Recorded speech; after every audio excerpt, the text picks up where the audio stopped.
stato difficile, diciamo, lasciare la casa perché comunque eri abituato a un contesto familiare, più o meno sano che sia, comunque era la famiglia. E poi ti ritrovi in una struttura dove ci sono tanti altri ragazzi che hanno tanti altri problemi, più o meno simili.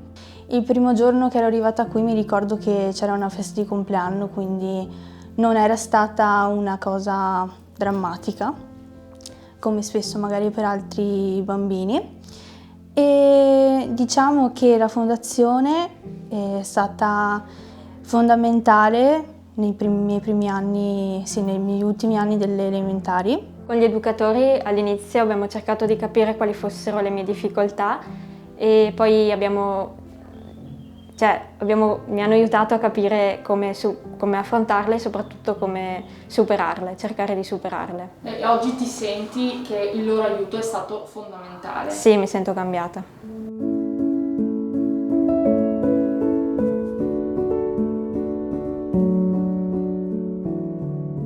Allora, la Fondazione Bernardi, che nasce nel 95 operativamente, prima era stata solo consolidata dal punto di vista del patrimonio, nasce con la creazione di questa struttura dove ci troviamo oggi e che accoglie 2 comunità educative.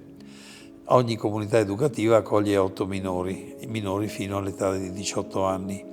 Poi nel tempo la domanda è aumentata e abbiamo acquistato una palazzina nel quartiere di Parè dove sono accolte le adolescenti femmine, nel senso che in casa Colomban, che è qua sotto di noi, sono accolti prevalentemente adolescenti maschi, in casa Mario, che è di là del cortile, ci sono adolescenti misti, e in casa del Canton adolescenti femmine.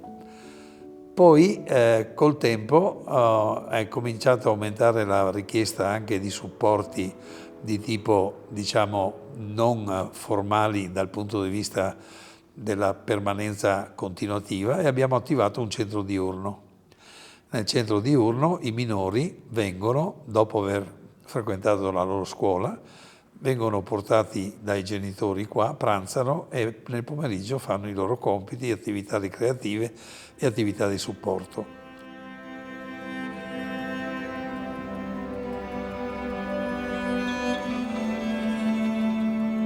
Allora, questa è casa Colomban che accoglie minori adolescenti maschi che fanno un percorso che deve tendere verso l'autonomia di vita, quindi loro svolgono attività scolastica al mattino o di stage, poi rientrano qui per il pranzo e il pomeriggio si dedicano a delle attività che devono sviluppare appunto questi aspetti legati all'autonomia, un percorso che sia verso la maggiore età, in quanto sono appunto. Per cui ecco, abbiamo anche la responsabilità di farli uscire dalla struttura da soli, ma tenendo conto che questo diventa l'obiettivo poi per la loro crescita e per il futuro rispetto a qua.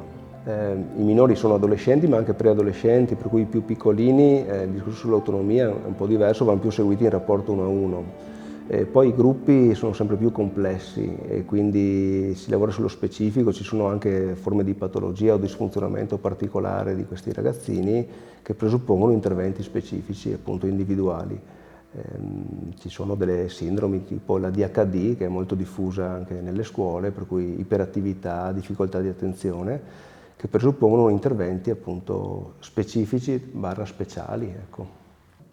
Praticamente la Fondazione Maria Antonietta Bernardi nasce in questo modo, in un modo struggente. Maria Antonietta Bernardi era un'insegnante di Colfosco che aveva 3 figlioli. 2 sono morti a 10 e a 11 anni di età ed erano gravemente handicappati.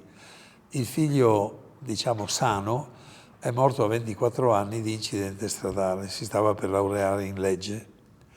Quindi questa donna è stata duramente provata dal destino. Poco dopo morì anche il marito, Giobatta Zaina. Decise di nominare l'onorevole Innocenti erede testamentario, cioè in caso di morte tutte le sue proprietà sarebbero transitate sotto la gestione dell'onorevole Innocenti, che avrebbe il mandato di realizzare delle opere a favore dei portatori di handicap. Il problema nacque quando ci si pose il problema di fare qualcosa in Conegliano a favore dei portatori di handicap, quando a Conegliano già era iniziata la felice attività dell'Istituto La Nostra Famiglia. Allora è stata richiesta la modifica in regione dello statuto e lo statuto voluto dalla signora è stato modificato dicendo che la Fondazione Bernardi si sarebbe rivolta a minori in difficoltà sociali.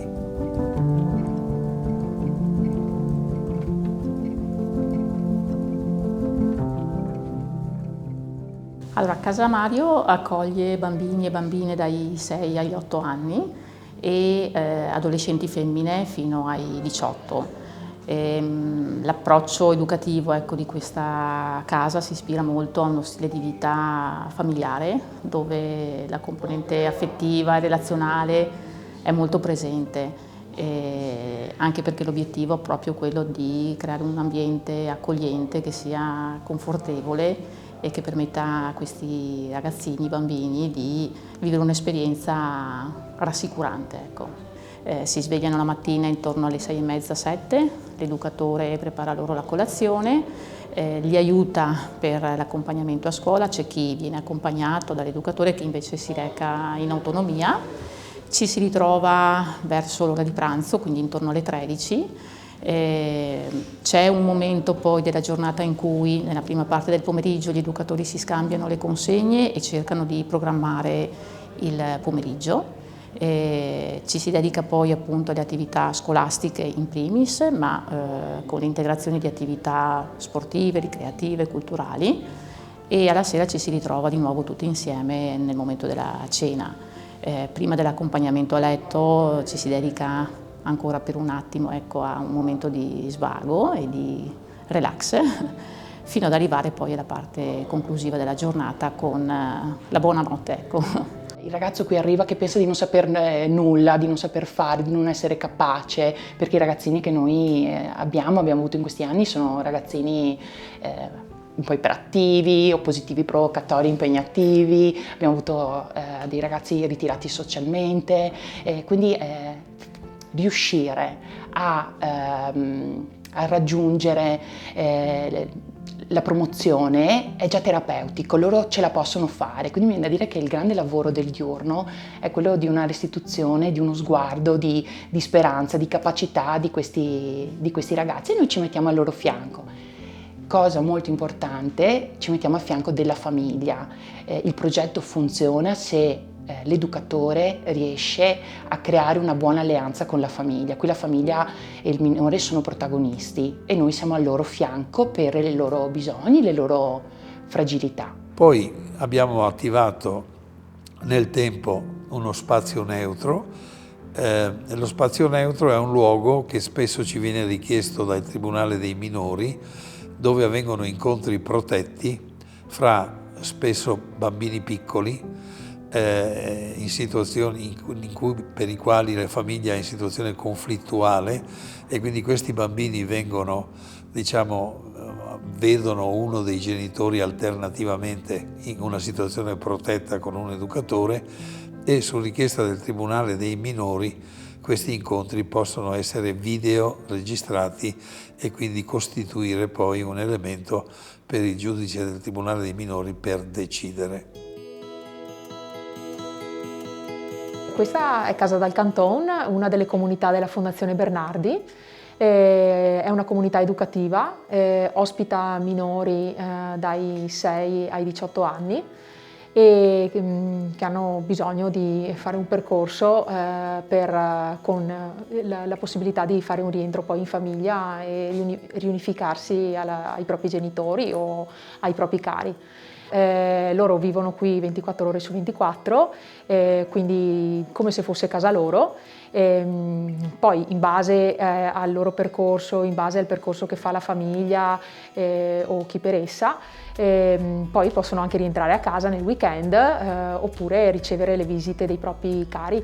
Io ero stato nominato vicepresidente della fondazione e 19 anni fa, il 30 di maggio, l'onorevole Innocenti è mancato e quindi praticamente sono stato incaricato dal Consiglio di amministrazione di assumermi l'incarico e quindi da 19 anni faccio il presidente di questa fondazione con l'idea di fare in modo che fra non moltissimo qualcuno faccia questa esperienza. È un'esperienza impegnativa sicuramente, ma che ovviamente dà un ritorno morale, non materiale, morale, importante dal punto di vista del veder crescere i minori e vedere che loro possano avere un futuro.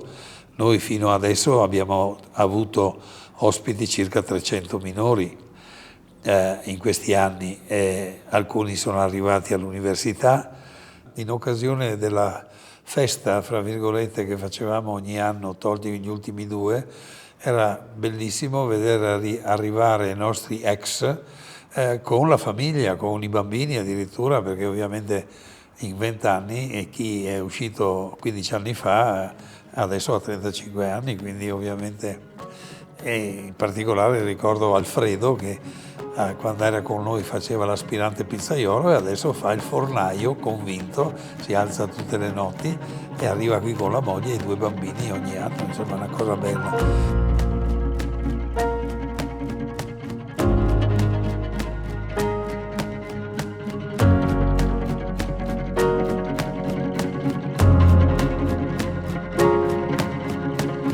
I ragazzi che sono all'interno, nel momento in cui sono dentro la comunità o in una struttura simile, non apprezzano il valore e i valori che ti vengono insegnati.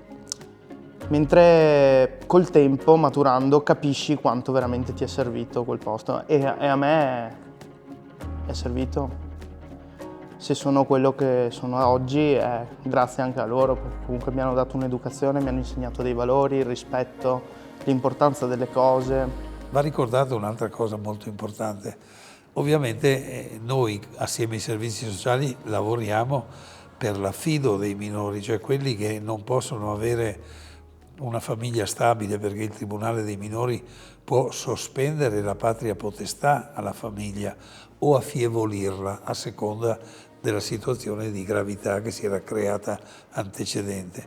È chiaro che un rapporto diretto con una famiglia strutturata è migliore che non. Ovviamente è chiaro che rispetto alle situazioni in cui si trovano la Fondazione Bernardi resta comunque un'isola in cui tirare il respiro e cercare di riorganizzare un po' la propria esistenza.